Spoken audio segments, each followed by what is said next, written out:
Celle de bonne humeur chez We Love. J'ai pas de micro, alors j'ai décidé de faire des vidéos en intérieur. Et bien, je te montre un tableau que j'ai dans notre salon. Et dessus, ça me permet de te parler aujourd'hui du concept de la dualité. On en parle.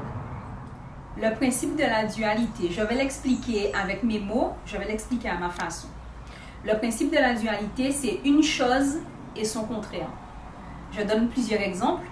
Le jour et la nuit, ce qui est beau et ce qu'on trouve moche, l'énergie féminine et l'énergie masculine, ce qui est bon et ce qui est mauvais, ben, en Occident, l'enfer et le paradis, l'ordre et le désordre, l'équilibre et le déséquilibre, ce qui est juste et ce qui est injuste.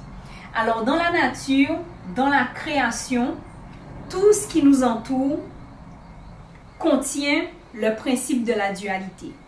Voilà pourquoi la vie, pour naître, a besoin en tout cas de l'énergie féminine et de l'énergie masculine. Donc pour qu'il y ait la vie, il faut une femme et un homme. Il ne peut pas avoir la vie s'il n'y a pas ces deux énergies-là.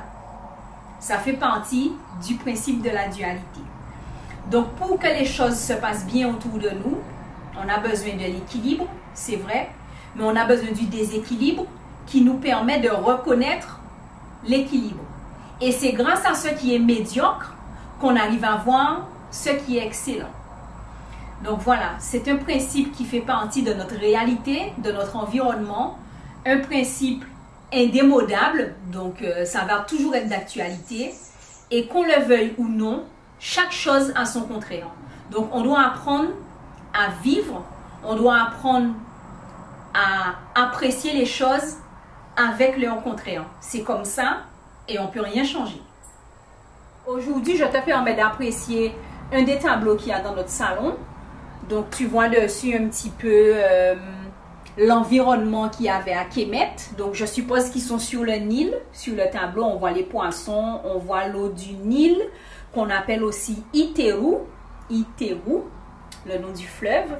Il y a la barque qui ressemble à la barque de Djéouti, que les Grecs aiment appeler Thoth. Et dessus, on voit bien la représentation du roi qui est assis sur son trône.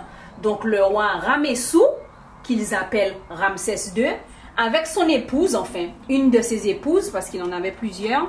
Et on peut voir aussi les cartouches. Donc là, ce sont des cartouches. Donc dans les cartouches, c'est le nom des personnes, d'accord?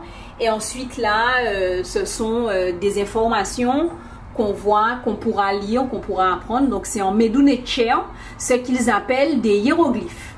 Donc si tu veux plus d'informations, une vidéo où je peux te décrire les Medunetcher, tu peux me laisser en commentaire Medou. Et puis si tu es encore là et que tu as regardé toute la vidéo, n'hésite pas à me mettre Kemet.